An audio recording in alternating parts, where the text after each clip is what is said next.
ಜಿಲ್ಲಾ JDSನ ಅಧ್ಯಕ್ಷನಾಗಿ ನಾನು ಕೆಲಸ ಮಾಡಿದೆ. ಅದೇ ರೀತಿ ದಸರಾ ಸಮಿತಿ ಕಾರ್ಯಾಧ್ಯಕ್ಷನಾಗಿದ್ದೆ. ಇವತ್ತಿನ ರಾಜಕಾರಣ ಒಂಥರ ವಾಣಿಜ್ಯ ಪ್ರವೃತ್ತಿಯನ್ನು ತರ್ತಾ ಇದೆ, ಪ್ಯೂರ್ಲಿ ಕಮರ್ಷಿಯಲ್ ಆಗ್ತಾ ಇದೆ. ಅಲ್ಲಿಂದ ನಾನು JDS ಜಿಲ್ಲಾಧ್ಯಕ್ಷ ಸ್ಥಾನ ಕೂಡ ರಾಜೀನಾಮೆ ಕೊಟ್ಟೆ. ಮತ್ತು ಸಮಾಜ ಸೇವೆಯಲ್ಲಿ ಕೂಡ ನಾನು ತೊಡಗಿಸುವಾಗ ಸುಮ್ಮನೆ ಕೂರಬಾರ್ದು ಅಂತೇಳಿ ನಾವು ಕೆಲಸಗಳನ್ನು ಬರ್ತಾ ಇದ್ದೀವಿ.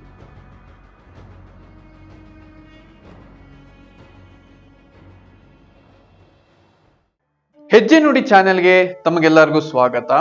ಇಂದಿನ ಸಂದರ್ಶನದಲ್ಲಿ ನಮ್ಮೊಂದಿಗೆ KM ಗಣೇಶ್ ಅವರು ನಡೆದು ಬಂದಿರುವ ಹೆಜ್ಜೆ ನುಡಿ ಮಾರ್ಗವನ್ನು ನಮ್ಮ ಚಾನೆಲ್ನಲ್ಲಿ ಶೇರ್ ಮಾಡ್ಕೊಂಡಿದ್ದಾರೆ. ಇವರು JDS ಜಿಲ್ಲಾ ಕಾರ್ಯಾಧ್ಯಕ್ಷರಾಗಿ ಹಾಗೂ ಹಲವಾರು ಸಂಘ ಸಂಸ್ಥೆಗಳಲ್ಲಿ ತಮ್ಮ ಉತ್ತಮವಾದ ಅದ್ಭುತವಾದ ಕೊಡುಗೆಯನ್ನು ನೀಡಿದ್ದಾರೆ.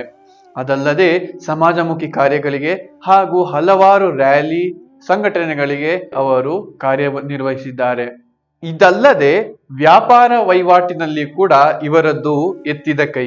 ಮೊದಲಾಗಿ ಇವರ ವೃತ್ತಿಯನ್ನು ಇವರು ಬ್ಯಾಟರಿ ತಯಾರಿಸುವ ಮೂಲಕ ಪ್ರಾರಂಭಿಸಿದರು.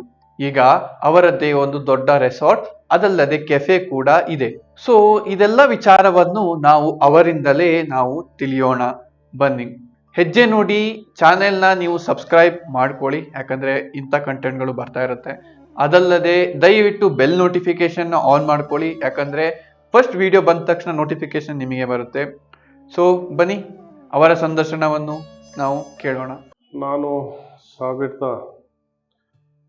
1965 ನನ್ನ ಹುಟ್ಟಿದ ದಿನಾಂಕ, ಡೇಟ್ ಆಫ್ ಬರ್ತ್.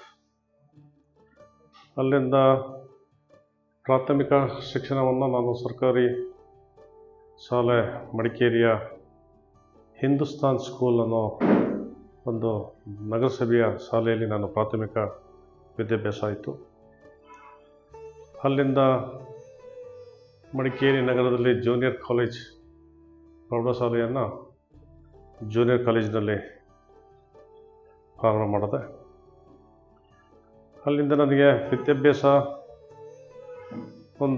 ಸ್ವಲ್ಪ ಕಡಿಮೆ, ವಿದ್ಯಾಭ್ಯಾಸದ ಬಗ್ಗೆ ಸ್ವಲ್ಪ ಕಡಿಮೆ ಅನುಭವ ಇರೋದರಿಂದ ನನಗೆ ಆಗಲೇ ಒಂದು ವ್ಯಾಪಾರದ ಬಗ್ಗೆ ತುಂಬ ಕಾಳಜಿ ಇತ್ತು.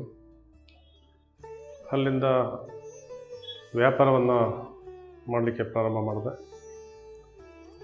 ನಾವೇ ಹೊಸದಾಗಿ ಒಂದು ಬ್ಯಾಟ್ರಿಯನ್ನು ಉತ್ಪತ್ತಿ ಮಾಡಿ ಬ್ಯಾಟ್ರಿ ಮ್ಯಾನುಫ್ಯಾಕ್ಚರಿಂಗನ್ನು ಯೂನಿಟನ್ನು ಪ್ರಾರಂಭ ಮಾಡಿ ಅದಕ್ಕೆ KMB ಅನ್ನೋ ಒಂದು ನಾಮಫಲಕವನ್ನು ಕೊಟ್ಟು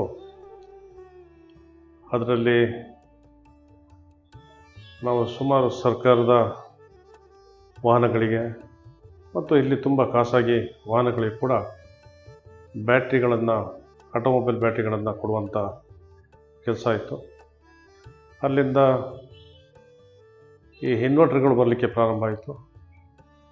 ಆವಾಗ ನಮ್ಮ ಏನು ವ್ಯಾಪಾರ ಇದೆ ಇನ್ನೂ ಸ್ವಲ್ಪ ಹೆಚ್ಚಿನ ಮಟ್ಟಿಗೆ ನಮಗೆ ಪ್ರಾರಂಭ ಆಗಲಿಕ್ಕೆ ಸ್ಟಾರ್ಟ್ ಆಯಿತು. ಇನ್ವರ್ಟರ್ ಟ್ಯೂಬ್ಯುಲರ್ ಬ್ಯಾಟ್ರಿಗಳನ್ನು ನಾವು ಉತ್ಪತ್ತಿ ಮಾಡಲಿಕ್ಕೆ ಪ್ರಾರಂಭ ಮಾಡಿದೆವು. ಹಾಗೆ ಹಂತ ಹಂತವಾಗಿ ನಾವು ಈ ವ್ಯಾಪಾರದ ದೃಷ್ಟಿಯಿಂದ ಬರ್ತಾ ಇರುವಾಗ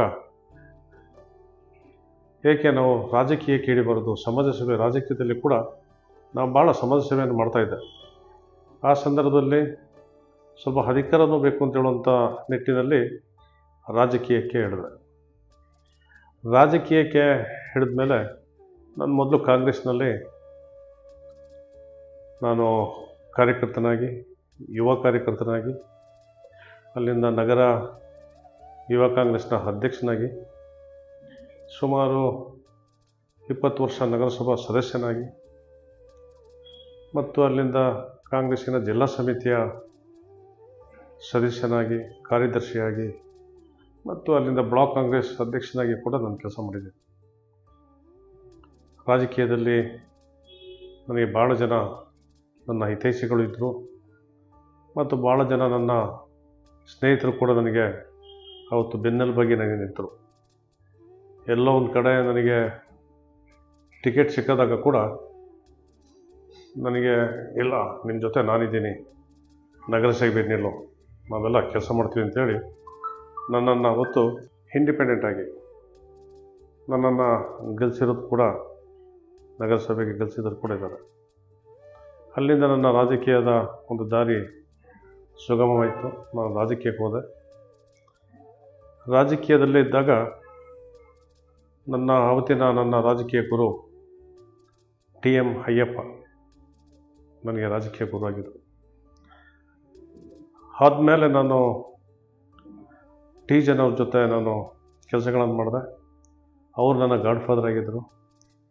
ಸುಮಾರು 30 ವರ್ಷ ನಾನು ಅವ್ರ ಜೊತೆ ಕಾಂಗ್ರೆಸ್ನಲ್ಲಿ ಬೆರೆತಿದ್ದೀನಿ. ಅಲ್ಲಿಂದ ಅವರು MLC ಆಗಿ ಮತ್ತು ಅವರು ರಿಟೈರ್ಡ್ ಆದಮೇಲೆ ನಾನು ಕೂಡ ನಮ್ಮ ಆಗಿನ MP ಹಡಗೂರು H ವಿಶ್ವನಾಥ್ ಅವ್ರ ಜೊತೆ ನಾನು ಕೆಲಸ ಮಾಡ್ತಿದ್ದೆ. ಅವರನ್ನು ನಾನು ಗಾಡ್ ಫಾದರ್ ಆಗಿ ಇಟ್ಕೊಂಡಿದ್ದೆ. ಇವತ್ತಿನವರೆಗೂ ಇಲ್ಲಿವರೆಗೂ ಕೂಡ ನಾನು ಹಡಗೂರು H ವಿಶ್ವನಾಥ್ ಅವ್ರ ಜೊತೆ ಕೈ ಜೋಡಿಸ್ಕೊಂಡು ನಾನು ಕೆಲಸ ಮಾಡ್ಕೊಂಡು ಬಂದೆ. ಅವರು ಕಾಂಗ್ರೆಸ್ ತೊರೆದು BJPಗೆ ಹೋದಾಗ, JDSಗೆ ಹೋದಾಗ ನಾನು ಕೂಡ ಅವ್ರ ಜೊತೆ JDSಗೆ ಹೋದೆ. JDSನಲ್ಲಿ ನನಗೆ ಒಳ್ಳೆಯ ಒಂದು ಸ್ಥಾನಮಾನ ಸಿಕ್ತು. ಜಿಲ್ಲಾ JDSನ ಅಧ್ಯಕ್ಷನಾಗಿ ನಾನು ಕೆಲಸ ಮಾಡಿದೆ.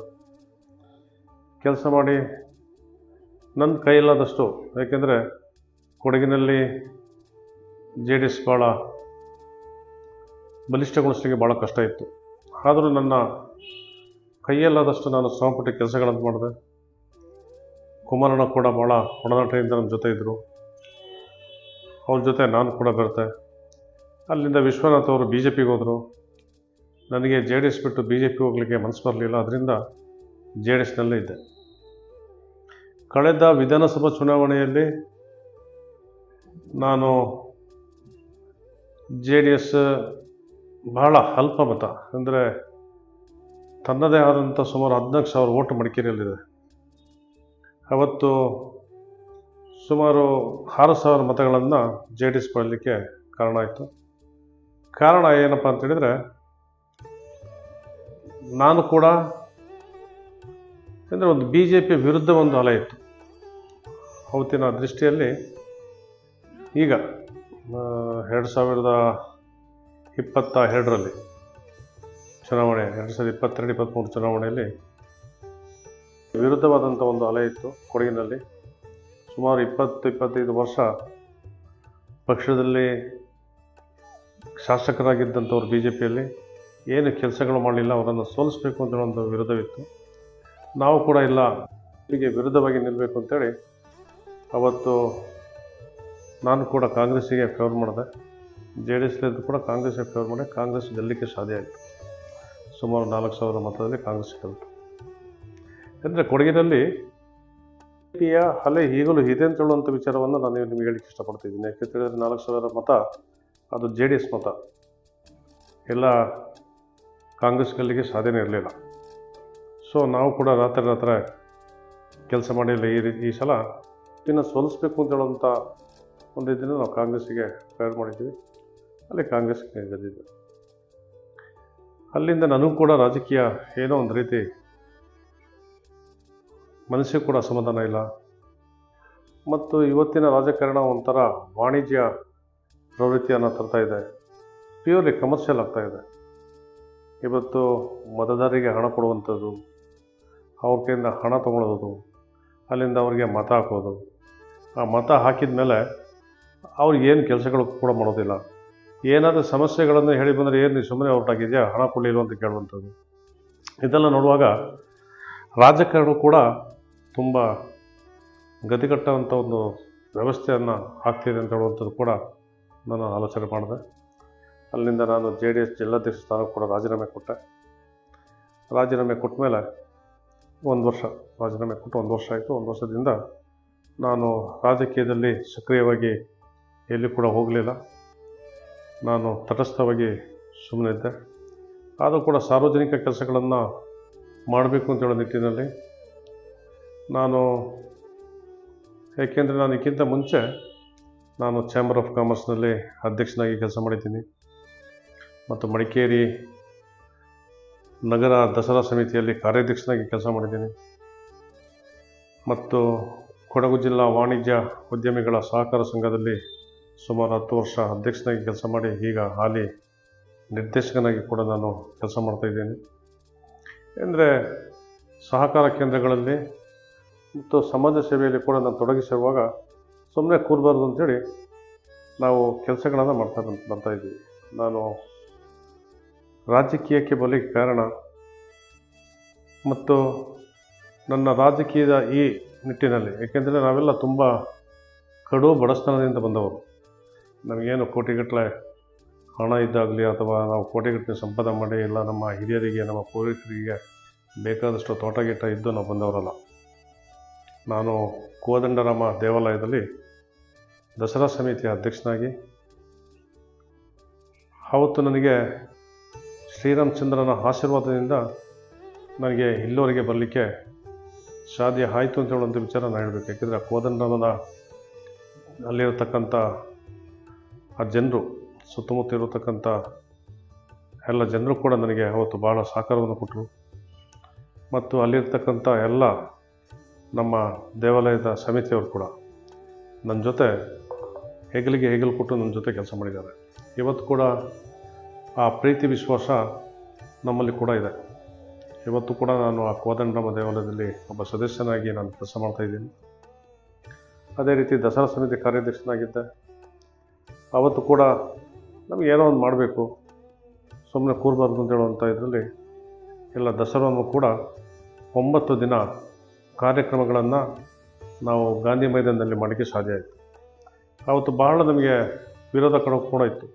ಎಲ್ಲ ಮಳೆ ಒಂದು ಕಡೆ, ಇನ್ನೊಂದು ದಸರಾ ಅಂತ ಹೇಳಿದರೆ ರಾತ್ರಿ ಒಂದು ಪ್ರೋಗ್ರಾಮ್ ಮಾಡ್ತೀವಿ, ಕಲ್ಚರಲ್ ಆ್ಯಕ್ಟಿವಿಟೀಸ್, ಸಾಂಸ್ಕೃತಿಕ ಕಾರ್ಯಕ್ರಮಗಳಿಗೆ ಜನ ಸೇರೋದಿಲ್ಲ. ಅದರಿಂದ ನಾವು ಅಲ್ಲಿ ಮಾಡೋದು ಬೇಡ, ಏನು ಕಾವೇರಿ ಕಲಾಕ್ಷೇತ್ರದಲ್ಲಿದೆ ಅಲ್ಲೇ ಮಾಡೋದಿಲ್ಲ, ನಾನು ಅದು ಒಪ್ಪಲಿಲ್ಲ. ಇಲ್ಲ ಏನೋ ಒಂಥರ ಧೈರ್ಯ ಇತ್ತು, ಮಾಡೋಣ ಅಂಥೇಳಿ ಮಾಡಿದ್ದೀವಿ. ಅವತ್ತು ಎಲ್ಲ ಸಹಕಾರ ಸಂಘಗಳು ನಮ್ಮ ಜೊತೆ ಕೈ ಜೋಡಿಸಿದ್ರು. ಇವತ್ತು ನೋಡಿ ದಸರಾ ಭಾಳ ವಿಜೃಂಭಣೆಯಿಂದ 9 ದಿನ ಅಲ್ಲಿ ಆಗ್ತಾಯಿದೆ. ಅದೇ ರೀತಿ ಕೊಡಗು ಜಿಲ್ಲಾ ವಾಣಿಜ್ಯೋದ್ಯಮಿಗಳ ವಿದ್ಯುತ್ ಸಹಕಾರ ಸಂಘ, ನಾನು ಅಧ್ಯಕ್ಷನಾದ ಮೇಲೆ ಇಲ್ಲ ನಮ್ಮ ಕಾಲಲ್ಲಿ ನಾವು ನಿಲ್ಲಬೇಕು, ನಮ್ಮದೇ ಒಂದು ಸ್ವಂತ ಕಟ್ಟಡ ಬೇಕು ಅಂತೇಳಿ ನಾವು ಒಂದು ಕಟ್ಟಡವನ್ನು ಕೂಡ ಅಲ್ಲಿ ಪರ್ಚೇಸ್ ಮಾಡಿ ಆ ಕಟ್ಟಡದಲ್ಲಿ ನಮ್ಮದೇ ಒಂದು ಸ್ವಂತ ಬ್ಯಾಂಕನ್ನು ಮಾಡುವಂಥ ಕೆಲಸಗಳನ್ನು ಕೂಡ ಮಾಡಿದ್ದೀನಿ. ನಾನು ಹೆಚ್ಚಾಗಿ ವ್ಯಾಪಾರವನ್ನು ಮಾಡ್ತಿರೋದು, ಅದರಿಂದ ನಾನು ಇವತ್ತು ನಮ್ಮದೇ ಆದಂಥ ಒಂದು ರೆಸಾರ್ಟನ್ನು ನಾನು ಮಾಡಿದ್ದೀನಿ ಕೊಡಗಿನಲ್ಲಿ. ಮತ್ತು ರಾಜಶೆಟ್ಟಿ ಬಳಿ ಒಂದು ಕಿಂಬರ್ಲಿ ಕೂರ್ಗ್ ಅನ್ನುವಂಥ ಒಂದು ಕಾಫಿ ಶಾಪ್ ಕೂಡ ಇದೆ. ಮತ್ತು ನನ್ನ ಮಗ ಈಗ ನನ್ನ ಜೊತೆ ಕೈ ಜೋಡಿಸ್ತಾ ಇದ್ದಾನೆ, ನನ್ನ ಮಗ ನನ್ನ ಜೊತೆ ಇದ್ದಾರೆ. ಅವನು ಕೂಡ ಇವತ್ತು ಹಲವಾರು ಕಡೆ ನಮ್ಮ ಫ್ರಾಂಚೈಸಿಗಳನ್ನು ಮಾಡಲಿಕ್ಕೆ ಪ್ರಾರಂಭ ಮಾಡಿದ್ದಾನೆ. ವ್ಯಾಪಾರ ಒಂದೇ ನಮ್ಮ ಮುಖ್ಯ ಉದ್ದೇಶ. ವ್ಯಾಪಾರದ ಜೊತೆಯಲ್ಲೇ ಸಮಾಜ ಸೇವೆಯನ್ನು ಮಾಡಬೇಕು ಅಂತ ಹೇಳುವಂಥದ್ದು. ಯಾಕೆಂದರೆ ಈಗಾಗಲೇ ನನಗೆ 60 ವರ್ಷ, ಇನ್ನು ಈ 60 ವರ್ಷದಲ್ಲಿ ನಮ್ಮದು ರಿಟೈರ್ಡ್ ಲೈಫ್. ಆದರೆ ದೇಹಕ್ಕೆ ನಮಗೆ ವಯಸ್ಸಾಗಿದೆ ವಿನ ನಮ್ಮ ಮನಸ್ಸಿಗೆ ವಯಸ್ಸಾಗಲಿಲ್ಲ ಅನ್ನೋ ರೀತಿಯಲ್ಲಿ ನಾವು ಕೆಲಸ ಮಾಡಬೇಕು. ಯಾಕೆಂದರೆ ಪ್ರತಿ ಮನುಷ್ಯ ಯಾವತ್ತೂ ಕೂಡ ಬ್ಯುಸಿಯಾಗಿರಬೇಕು. ಅವನು ಸುಮ್ಮನೆ ಇಲ್ಲ ನನಗೆ ವಯಸ್ಸಾಯಿತು ನಾನು ಮನೆಯಲ್ಲಿರಬೇಕು, ಇಲ್ಲ ನಾವು ಸುಮ್ಮನೆ ಸಣ್ಣ ಪುಟ್ಟ ಕೆಲಸ ಮಾಡ್ಕೊಂಡಿರಬೇಕು ಅಂತ ಹೇಳೋದು ಮಾಡ್ಬೋದು. ಮನುಷ್ಯ ಲೈಫಲ್ಲಿ ನಾವು ಸಾಧನೆ ಮಾಡಲಿಕ್ಕೆ ಏನಾದರೂ ಒಂದು ಸಾಧನೆ ನಮ್ಮಲ್ಲಿ ಸಾಧನೆ ಮಾಡಲಿಕ್ಕೆ ನಾವು ನೋಡಬೇಕೇ ವಿನ ಸುಮ್ಮನೆ ಕೂರುವಂಥ ಪ್ರವೃತ್ತಿಗಳನ್ನು ನಾವು ಮಾಡಬಾರ್ದು.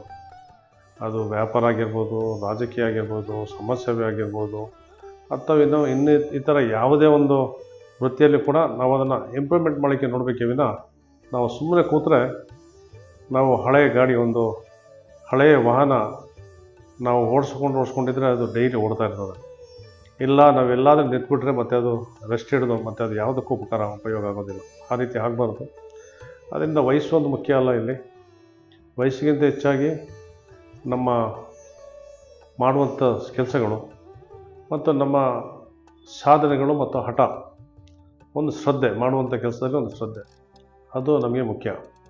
ಅದರಿಂದ ನನಗೆ ವ್ಯಾಪಾರದಲ್ಲಿ ಕೂಡ ನಾನು ಹಲವಾರು ಬಾರಿ ನಾನು ಕೈ ಕೂಡ ಸುಟ್ಕೊಂಡಿದ್ದೀನಿ. ಒಂದು ಕಡೆ ಎಲ್ಲಿಂದ ಒಂದು ಕಡೆ ನಾವು ಹೋಗಿ ಒಂದು ರಾ ಮೆಟೀರಿಯಲ್ಸ್ ಎಲ್ಲ ತಂದು ಮಾಡಿ ಕೊಡುವಾಗ ಲಾಸ್ಟಿಗೆ ಅದೆಲ್ಲ ಫೈಲರ್ ಆಗುವಂಥದ್ದು, ಮತ್ತು ಪುನಃ ಅದನ್ನು ಹೊಸದಾಗಿ ಮಾಡಿ ಕೊಡುವಾಗ ನಾವು ಕೈ ಸುಟ್ಕೊಂಡು ವ್ಯಾಪಾರದಲ್ಲಿ ಲಾಸ್ ಕೂಡ ಬರುತ್ತೆ. ಆದರೆ ಒಂದು ಸಲ ಲಾಸ್ ಬಂತು ಅಂತೇಳಿ ನಾವು ಸುಮ್ಮನೆ ಕೂತ್ರೆ ಆ ವ್ಯಾಪಾರ ಯಾವತ್ತೂ ಕೂಡ ಅದು ನಮಗೆ ಕೈ ಹಿಡಿಯೋದು ಇಲ್ಲ, ಮತ್ತು ನಾವೇನಂತಾರೆ ಹೆದರಿದಂಗೆ ಆಗುತ್ತೆ. ಇಲ್ಲ ಕೈ ಹಿಡಿಸಿ ನಾವೇನು ಮಾಡಬೇಕು ಅಂತೇಳಿದ್ರೆ ಆವಾಗ ಇಲ್ಲ ಇವತ್ತು ನಮಗೆ ಲಾಸ್ ಆಗಿರ್ಬೋದು, ಮುಂದಿನ ಬಾರಿ ಮತ್ತೆ ಪುನಃ ಲಾಭ ಬರ್ತದೆ ಅಂತೇಳಿ ನಾವು ಧೈರ್ಯದಿಂದ ಮುಂದೆ ಹೋಗಬೇಕು. ಆಗ ವ್ಯಾಪಾರ ಕೂಡ ನಮ್ಮನ್ನು ಹಿಂಬಾಲಿಸ್ತದೆ. ಅದರಿಂದ ನಾವು ಮಾಡ್ತಕ್ಕಂಥ ಕೆಲಸಗಳು ನಾವು ಶ್ರದ್ಧೆಯಿಂದ ಮಾಡಿದರೆ ಮತ್ತು ನಾವು ಭಕ್ತಿಯಿಂದ ಮಾಡಿದರೆ ಯಾವುದೇ ಸಮಸ್ಯೆಗಳು ಬರೋದಿಲ್ಲ ಹೇಳುವಂಥದ್ದು. ಇನ್ನೊಂದು, ಈಗ ನನಗೆ ಈ ವರ್ಷ 2025ರಲ್ಲಿ ನನಗೆ ನಮ್ಮ ಸ್ನೇಹಿತರೆಲ್ಲ ಸೇರಿ ಒಂದು ರಾಮನವಮಿಯನ್ನು ಭಾಳ ವಿಜೃಂಭಣೆಯಿಂದ ನಾವು ಮಾಡಬೇಕು. ಕೊಡಗಿನಲ್ಲಿ ಶ್ರೀ ಕೋದಂಡರಾಮ ದೇವಾಲಯ ಜೀರ್ಣೋದ್ಧಾರ ಆಗಿ ಪ್ರತಿಷ್ಠಾಪನೆ ಆಗಿರ್ತಕ್ಕಂಥ ಒಂದು ದೇವಾಲಯ ಅದೇ ಇರೋದು. ಅದರಿಂದ ನಾವೆಲ್ಲ ಸೇರಿ ಒಂದು ರಾಮನವಮಿಯನ್ನು ಭಾಳ ವಿಜೃಂಭಣೆಯಿಂದ ಮಾಡಬೇಕು ಅಂತ ಹೇಳುವಂಥ ಅಭಿಪ್ರಾಯನ ಮಾಡಿ ನಾವು ಮತ್ತು ನಮ್ಮ ಸ್ನೇಹಿತರೆಲ್ಲ ಸೇರಿ ಒಂದು ಸಭೆಯನ್ನು ಮಾಡಿದ್ವಿ. ಆ ಸಭೆಯಲ್ಲಿ ನನ್ನನ್ನೇ ಅಧ್ಯಕ್ಷರನ್ನಾಗಿ ಮಾಡಿದರು. ಅಧ್ಯಕ್ಷರನ್ನಾಗಿ ಮಾಡಿದ ಮೇಲೆ ನಾವು ಇಲ್ಲ ಮಡಿಕೇರಿಯಲ್ಲಿ ಕೂಡ ಒಂದು ಹಬ್ಬದ ವಾತಾವರಣದಲ್ಲಿ ನಾವು ಇದನ್ನು ಮಾಡಬೇಕು ಅಂತ ಹೇಳುವಾಗ ನನಗೆ ಹಲವಾರು ಜನ ನನಗೆ ಊಹಿಸಲಿಕ್ಕೆ ಸಾಧ್ಯ ಆಗದಂಥ ಒಂದು ಆಚರಣೆಯನ್ನು ನಾವು ಮಾಡಿಬಿಟ್ಟು, ಹೇಗೆ ಅಂತೇಳಿದರೆ ಎಲ್ಲಿಂದಲೋ ಒಂಥರ ನಮಗೆ ಒಂದು ಕಡೆಯಿಂದ ಹಣದ ನೆರವು, ಇನ್ನೊಂದು ಕಡೆಯಿಂದ ನಮಗೆ ದಿನಸಿ ಪ್ರೊವಿಷನ್ಗಳು ಅದನ್ನು ಕೊಡುವಂಥದ್ದು, ಇನ್ನೊಂದು ಕಡೆಯಿಂದ ಇಲ್ಲ ನಿಮ್ಮ ಜೊತೆ ನಾನಿದ್ದೀನಿ ನಾವೆಲ್ಲ ಸೇರಿ ಕೆಲಸ ಮಾಡುವಂತ ಹೇಳುವಂಥದ್ದು. ಆ ಶ್ರೀರಾಮಚಂದ್ರನ ಒಂದು ಕೆಲಸ ಮಾಡೋದಕ್ಕೆ ನನಗೆ ಭಾಳ ಒಂದು ಖುಷಿಯಾಯಿತು. ಭಾಳ ಜನ ನನಗೆ ಸಹಕಾರವನ್ನು ಕೊಟ್ಟರು. ಎಲ್ಲರ ಸಹಕಾರವನ್ನು ಮುಂದಿನ ಬಾರಿ ಕೂಡ, ಯಾಕೆಂದರೆ ಇದು 1 ವರ್ಷದಲ್ಲಿ ಮುಗಿಬಾರ್ದು. ಇದು ನಮ್ಮ ಸಮಯ ಆದಮೇಲೆ, ನಮ್ಮ ಪೀರಿಯಡ್ ಆದಮೇಲೆ ಮತ್ತೆ ಪುನಃ ಈ ರಾಮೋತ್ಸವ ಅಂತ ಹೇಳುವಂಥ ಒಂದು ಏನು ನಾವು ಇವತ್ತು ನವಮಿಯನ್ನು ಮಾಡ್ತೀವಿ ಶ್ರೀರಾಮಚಂದ್ರನ. ಏಕೆಂತೇಳಿದರೆ ಈ ಶ್ರೀರಾಮಚಂದ್ರ ಒಬ್ಬ ರಾಜನಾಗಿ ಅವನು ಹುಟ್ಟಿರ್ತಕ್ಕಂಥ ನಮ್ಮ ದೇಶದಲ್ಲಿ ಮೆಟ್ಟಿರ್ತಕ್ಕಂಥ ಈ ಮಣ್ಣಿನಲ್ಲಿ ದ್ವೇಷ, ಅಸೂಯೆ, ಮೋಸ, ವಂಚನೆ ಯಾವುದು ಇಲ್ಲದೆ ಒಂದು ಶ್ರೀರಾಮಚಂದ್ರ ಒಬ್ಬ ಮಹಾನ್ ಪುರುಷ ಹೇಳುವಂಥ ಒಂದು ಹೆಸರನ್ನು ನಾವು ತಗೊಂಡಿರೋದು ಕೂಡ ನಾವು ನೋಡಿದ್ದೀವಿ. ಅಂತಹ ಒಬ್ಬ ಮಹಾನ್ ರಾಜ ಶ್ರೀರಾಮಚಂದ್ರ ಮೆಟ್ಟಿರ್ತಕ್ಕಂಥ ಈ ಮಣ್ಣು, ಇಲ್ಲಿ ಜಾತಿ ಮತ ಭೇದ ಭಾವ ಅಥವಾ ಹಿಂದೂ ಮುಸ್ಲಿಂ ಕ್ರೈಸ್ತರು ಯಾವುದಿಲ್ಲದೆ ನಾವೆಲ್ಲೂ ಸೇರಿ ಒಂದಾಗಿ ಈ ಮಣ್ಣಿನಲ್ಲಿ ನೆಲೆಸುವಂಥ ಒಂದು ವೇದಿಕೆ ಈ ಮಣ್ಣಲ್ಲಿ ಆಗಬೇಕು ಅಂತ ಹೇಳೋ ಒಂದು ನಿಟ್ಟಿನಲ್ಲಿ ನಾವೆಲ್ಲೂ ಸೇರಿ ಒಂದಾಗಿರಬೇಕು. ಸರ್ವ ಜನ ಸುಖಿನೋ ಭವಂತು ಅಂತ ನಾವೇನು ಹೇಳ್ತಿದ್ದೀವಿ, ಇವತ್ತು ಸರ್ವ ಜನಾಂಗದ ಶಾಂತಿಯ ತೋಟದಲ್ಲಿ ನಾವೆಲ್ಲ ಸರ್ವ ಜನರು ನಾವು ಸುಖವಾಗಿರಬೇಕು. ಧರ್ಮ ಯಾವುದೇ ಇರಲಿ, ಏಕೆಂದರೆ ನಾವು ಧರ್ಮೋ ರಕ್ಷಿತ ರಕ್ಷತಿ ಅಂತ ಹೇಳ್ತೀವಿ. ಧರ್ಮವನ್ನು ನಾವು ರಕ್ಷಣೆ ಮಾಡಿದರೆ ನಮ್ಮನ್ನು ಧರ್ಮ ರಕ್ಷಣೆ ಮಾಡ್ತದೆ ಅಂತ ಹೇಳ್ತದೆ. ಅದೇ ರೀತಿ ನಾನು ಯಾವ ಧರ್ಮವನ್ನು ಕೂಡ ನಾನು ಇಲ್ಲಿ ಕೆಟ್ಟದಾಗಿ ಭಾವಿಸಿದೆ. ಎಲ್ಲ ಧರ್ಮಗಳಿಗೂ ಕೂಡ ನಾವು ಬೆಲೆಯನ್ನು ಕೊಡಬೇಕು. ಅವರವರ ಧರ್ಮಕ್ಕೆ, ಅವರವರ ಸಂಸ್ಕೃತಿಗೆ, ಅವರವರ ಆಚಾರಗಳಿಗೆ ಅದಕ್ಕೆ ಆಗಿರ್ತಕ್ಕಂಥ ಬೆಲೆಗಳು ಕೂಡ ಇದೆ. ಅದರಿಂದ ಅವರ ಧರ್ಮವನ್ನು ನಾವು ಹೇಳಿಸುವಂಥ ಕೆಲಸ ಆಗಬಾರ್ದು, ಅಥವಾ ಇನ್ಯಾವುದೇ ಧರ್ಮವನ್ನು ನಾವು ಹೇಳಿಸ್ಕೊಂಡು ಹೋಗುವಂಥ ನಮ್ಮ ಧರ್ಮ ನಮಗೆ ಬೇಕು, ನಾವು ಮಾಡೋಣ. ಇವತ್ತು ಸನಾತನ ಧರ್ಮದಲ್ಲಿ ಹಿಂದೂಗಳಾಗಿ ನಾವು ಹುಟ್ಟಿದ ಮೇಲೆ ನಮ್ಮ ಧರ್ಮವನ್ನು ನಾವು ಆಚರಣೆ ಮಾಡುವಂಥ ಕೆಲಸ ಆಗಬೇಕು. ಆದರೆ ಇನ್ನೊಂದು ಧರ್ಮವನ್ನು ನಂಬಿ ಅವರು ಹೋಗಿರುವಾಗ ಆ ಧರ್ಮದ ಬಗ್ಗೆ ನಾವು ಹೇಳಿಸುವಂಥ ಕೆಲಸ ಕೂಡ ಇರಬಾರ್ದು. ಅದರಿಂದ ನಾವೆಲ್ಲರೂ ಕೂಡ ಸರ್ವ ಜನ ಸುಖಿನೋ ಭವಂತು ಅಂತ ಹೇಳುವಂಥದ್ದು. ಎಲ್ಲೋ ಒಂದು ಕಡೆ ಯಾವುದೋ ಒಂದು ಧರ್ಮದಲ್ಲಿ ಅವನಿಗೆ ಅದರಲ್ಲಿ ಒಳ್ಳೆಯದನ್ನು ಬಯಸಿದಾಗ ಅಥವಾ ಅವನಿಗೆ ಒಳ್ಳೆಯದಾಗಿರುವಾಗ ಆ ಧರ್ಮವನ್ನು ಅವನು ನಂಬ್ತಾನೆ. ಅದರಿಂದ ನಾವೆಲ್ಲ ಸೇರಿ ಎಲ್ಲರೂ ಒಟ್ಟಾಗಿರಬೇಕು ಅಂತ ಹೇಳುವಂಥ ಒಂದು ವ್ಯವಸ್ಥೆನ ನಾವು ಮಾಡಬೇಕೇ ವಿನ ನಾವು ಯಾವುದೇ ಕಾರಣಕ್ಕೂ ಯಾವ ಧರ್ಮಗಳನ್ನು ನಾವು ದ್ವೇಷಿಸಿಕೊಂಡು ಅಥವಾ ನಮ್ಮೊಳಗೆ ಜಾತಿಯ ಸಂಘರ್ಷವನ್ನು ಮಾಡಿ ನಾವು ಸಂಘರ್ಷಗಳನ್ನು ಏರ್ಪಡ್ಕೊಂಡು ಹೋಗೋದು ಸರಿಯಲ್ಲ. ಯಾವಾಗ ಒಂದು ಜಾತಿಯೊಳಗೆ ಸಂಘರ್ಷಗಳಾಗುತ್ತೋ ಆ ದೇಶ ಕೂಡ ನಿಜವಾಗಿಯೂ ಅಭಿವೃದ್ಧಿ ಹೊಂದಲಿಕ್ಕೆ ಭಾಳ ಕಷ್ಟ ಆಗುತ್ತೆ. ಅದರ ಮುಂದೆ ನಾವು ಕೂಡ ನೋಡ್ತಾ ಇದ್ದೀವಿ. ಇವತ್ತು ಪಾಕಿಸ್ತಾನವನ್ನು ನೋಡ್ತಾ ಇದ್ದೀವಿ, ಇಲ್ಲ ಇರಾಕ್ನಲ್ಲಿ ನೋಡ್ತಾ ಇದ್ದೀವಿ. ಜಾತಿ ಅಂತೇಳಿ ಬಂದರೆ ಅಲ್ಲಿ ಅಭಿವೃದ್ಧಿ ಭಾಳ ಶೂನ್ಯ ಆಗುತ್ತೆ.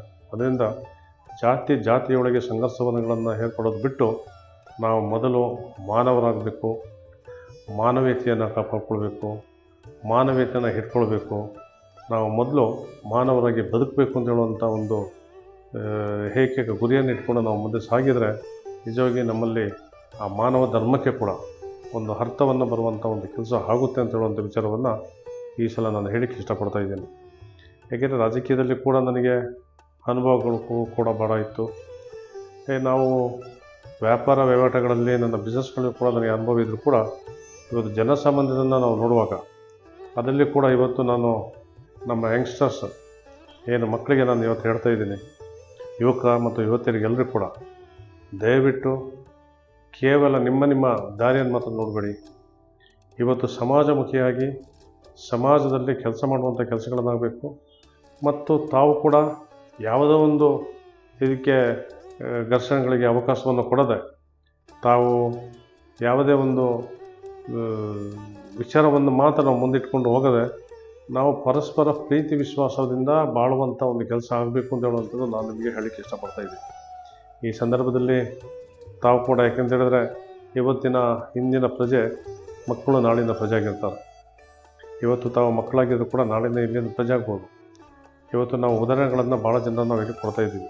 ಏನಾಗಿದೆ, ಎಂತೆಂಥ ಜನರು ನಮ್ಮ ದೇಶದಲ್ಲಿ ಏನೆಲ್ಲ ಮಾಡಿದ್ದಾರೆ, ಏನು ಅಂತ ಹೇಳುವಂತಿದೆ ಅಂತ ಹೇಳುವಂಥದ್ದು. ಅದರಿಂದ ಇವತ್ತು ನಾನು ಅನ್ನೋದನ್ನು ಬಿಟ್ಟು ನಾವು ಅನ್ನೋದಿದ್ದರೆ ನಿಜವಾಗಿಯೂ ನಮ್ಮಲ್ಲಿ ಒಂದು ಏಕತೆ ಇರುತ್ತೆ, ಅಭಿವೃದ್ಧಿ ಹೊಂದುತ್ತೆ. ನಾನು ಎಂಬುದನ್ನು ಬಿಡಬೇಕು. ಇದಕ್ಕೆ ಸಣ್ಣ ಒಂದು ಉದಾಹರಣೆಯನ್ನು ನಾನು ಹೇಳ್ತಾ ಇದ್ದೀನಿ. ಶ್ರೀರಾಮಚಂದ್ರ 14 ವರ್ಷ ವನವಾಸವನ್ನು ಮಾಡಿ ಮನೆಗೆ ಹಿಂತಿರುಗಿ ಬಂದಾಗ ತಾಯಿ ಹೇಳಿದಂತೆ, ಮಗನೇ ನೀನು ರಾವಣನನ್ನು ಕೊಂದು ಬಂದೆ. ಶ್ರೀರಾಮಚಂದ್ರ ಆಗ ಹೇಳಿದರು, ಇಲ್ಲಮ್ಮ, ನಾನು ರಾವಣನನ್ನು ಕೊಲ್ಲಿಲ್ಲ. ಅವನಲ್ಲಿರ್ತಕ್ಕಂಥ ನಾನು ಅನ್ನೋ ಭಾವನೆ ಇದೆಯಲ್ಲ, ಆ ನಾನು ಎಂಬುದೇ ಅವನನ್ನು ಹೊಂದಿದೆ. ಅದರಿಂದ ನಾನು ನನ್ನಿಂದಲೇ ಎಲ್ಲ ಅಂತ ಹೇಳುವಂಥದ್ದು ಬಿಟ್ಟು ನಮ್ಮಿಂದ ನಾವು ಅಂತ ಹೇಳುವಂಥದ್ದು ನಾವು ಇಟ್ಕೊಂಡ್ರೆ ಅಲ್ಲಿ ಸಮಸ್ಯೆ ಇಲ್ಲ. ನಾನು ಅನ್ನೋದು ಯಾವಾಗ ಒಬ್ಬ ಮನುಷ್ಯನ ಮನಸ್ಸಲ್ಲಿ ಬರುತ್ತೋ ಅವತ್ತು ಅಲ್ಲಿಂದಲೇ ಅವನ ಅಂತ್ಯ ಕೂಡ ಪ್ರಾರಂಭ ಆಗುತ್ತೆ ಅಂತ ಹೇಳುವಂಥ ವಿಚಾರವನ್ನು ಹೇಳಲಿಕ್ಕೆ ನಾನು ಇಷ್ಟಪಡ್ತಾ ಇದ್ದೀನಿ. ಅದರಿಂದ ನಾವೆಲ್ಲರೂ ಕೂಡ ಒಂದಾಗಿರುವ, ನಾವೆಲ್ಲರೂ ಕೂಡ ಒಂದಾಗಿ ಕೆಲಸ ಮಾಡುವ, ಎಲ್ಲರೂ ಕೂಡ ಇಲ್ಲಿ ಯಾರಿಗೂ ಕೂಡ ವಿರೋಧನೂ ಇಲ್ಲ, ಯಾರಿಗೂ ಕೂಡ ಶತ್ರುಗಳು ಅಲ್ಲ. ನಾವೆಲ್ಲ ಮಿತ್ರತ್ವವನ್ನು ನಾವು ನಡೆಸ್ಕೊಂಡು ಹೋದರೆ ಎಲ್ಲವೂ ಕೂಡ ಸುಲಭ. ನಾವು ಈ ಮನುಷ್ಯ ಅಂತ ಹೇಳಿದರೆ ನಾವು ಯಾವತ್ತೂ ಕೂಡ ನಾವು ಸ್ವಾವಲಂಬಿ ಆಗಲಿಕ್ಕೆ ಚಾನ್ಸೇ ಇಲ್ಲ. ಮನುಷ್ಯ ಅನ್ನುವಂಥದ್ದು ನಾವು ಪರಾವಲಂಬಿಗಳು. ನಾವು ಒಬ್ಬರು ಅನುಸರಿಸ್ಕೊಂಡು ಒಬ್ಬರು ನಂಬೇ ನಾವು ಜೀವನ ಮಾಡಬೇಕೇ ವಿನ ನಾನು ಒಬ್ಬನೇ ಜೀವನ ಮಾಡ್ತೀನಿ, ನನ್ನಿಂದಲೇ ಜೀವನ ಆಗುತ್ತೆ, ನನ್ನಿಂದಲೇ ನಾನು ಜೀವನವನ್ನು ಮುಂದೂಡ್ತೀನಿ ಅಂತ ಹೇಳಿದರೆ ಅದು ನಿಜವಾಗಿಯೂ ಸಾಧ್ಯ ಆಗೋ ಚಾನ್ಸೇ ಇಲ್ಲ. ಏನಾದರೂ ಒಂದು ನಾವು ಇನ್ನೊಬ್ಬರನ್ನು ನಾವು ನಂಬ್ಕೊಂಡೇ ನಮ್ಮ ಜೀವನವನ್ನು ನಾವು ಸಾಗಿಸ್ಬೇಕೇ ವಿನ ನಮ್ಮಿಂದ ನಿಜವಾಗೂ ನಮಗೆ ಜೀವನ ಆಗೋದಿಲ್ಲ. ನಮಗೆ ಏನೇ ಬೇಕಾಗಿದ್ರು, ಇವತ್ತು ನಮಗೆ ತಿನ್ನಲಿಕ್ಕೆ ಅನ್ನ ಬೇಕು ಅಂತ ಹೇಳಿದ್ರೆ ನಾವು ನೇಗಿಲು ಬೇಕು, ಇಲ್ಲ ಉಳ್ಳಿಕ್ಕೆ ದನ ಬೇಕು, ಇಲ್ಲ ಬಿತ್ತಲಿಕ್ಕೆ ಜನ ಬೇಕು, ಇಲ್ಲ ಈ ರೀತಿ ನಾವು ಒಬ್ಬರನ್ನೊಬ್ಬರನ್ನ ನಾವು ಅನುಸರಿಸ್ಕೊಂಡು ಒಬ್ಬರನ್ನೊಬ್ಬರು ನಂಬ್ಕೊಂಡೇ ನಾವು ಹೋಗ್ಬೇಕೇ ವಿನ ನಾವೆಲ್ಲ ಸಮೂಹ ಜೀವಿ ಆಗಬೇಕೇ ವಿನ ನಾವು ಸ್ವಾವಲಂಬಿ ಆಗಬಾರ್ದು ಅಂತ ಹೇಳುವಂಥ ವಿಚಾರವನ್ನು ನಿಮ್ಮಂದು ಹೇಳಿ, ಸಂದರ್ಭದಲ್ಲಿ ಇಲ್ಲಿ ಸಂದರ್ಶನ ಮಾಡಿರ್ತಕ್ಕಂಥ ಹೆಜ್ಜೆ ನುಡಿ ಚಾನಲ್ ಕೂಡ ನಾನು ಅಭಿನಂದನೆಗಳನ್ನು ಹೇಳ್ತಾ ಇದ್ದೀನಿ. ಮತ್ತು ಈ ಒಂದು ಹೆಜ್ಜೆ ನುಡಿ ಚಾನಲ್ ಶುದ್ಧವೇನು ಕೂಡ ಭಾಳ ಯಶಸ್ವಿಯಾಗಿ ಇವತ್ತು ಜನರ ಮನವನ್ನು ತಟ್ಟುವಂಥ ಒಂದು ಚಾನಲ್ ಆಗಲಿ ಅಂತೇಳಿ ಅವರು ಕೂಡ ನಾನು ದಕ್ಷ ಮತ್ತು ಅವರ ಸಹಪಾಠಿಗಳು ಕೂಡ ನಾನು ಒಂದು ಅಭಿನಂದನೆಗಳನ್ನು ಸಲ್ಲಿಸ್ತಾ ಇದ್ದೀನಿ. ಒಳ್ಳೆಯದಾಗಲಿ, ನಮಸ್ಕಾರ. ಸೊ ನಮ್ಮ ಹೆಜ್ಜೆ ನುಡಿ ಕಾರ್ಯಕ್ರಮಕ್ಕೆ ತಾವು ಬಂದಿದ್ದಕ್ಕೆ ತುಂಬು ಹೃದಯದ ಧನ್ಯವಾದಗಳು ಸರ್. ಸೊ ಹೀಗೆ ನಾವು ಮತ್ತೊಂದು ಅದ್ಭುತವಾದ ವ್ಯಕ್ತಿಯ ತಮ್ಮ ಅದ್ಭುತವಾದ ಹೆಜ್ಜೆ ನುಡಿಯನ್ನು ನಾವು ಈ ಚಾನೆಲ್ನಲ್ಲಿ ಮತ್ತೊಮ್ಮೆ ನೋಡೋಣ. ಅಲ್ಲಿವರೆಗೂ ದಯವಿಟ್ಟು ಚಾನೆಲ್ನ ಸಬ್ಸ್ಕ್ರೈಬ್ ಮಾಡ್ಕೊಳ್ಳಿ, ಬೆಲ್ ನೋಟಿಫಿಕೇಶನ್ ಆನ್ ಮಾಡ್ಕೊಳ್ಳಿ, ಯಾಕಂದರೆ ಕಂಟೆಂಟ್ ಮಿಸ್ ಆಗಬಾರ್ದಲ್ಲ. ಸೊ ಅದಕ್ಕೋಸ್ಕರ ಸಿಗೋಣ ಮತ್ತೊಂದು ವಿಡಿಯೋದಲ್ಲಿ. ಅಲ್ಲಿವರೆಗೂ ಶುಭಂ.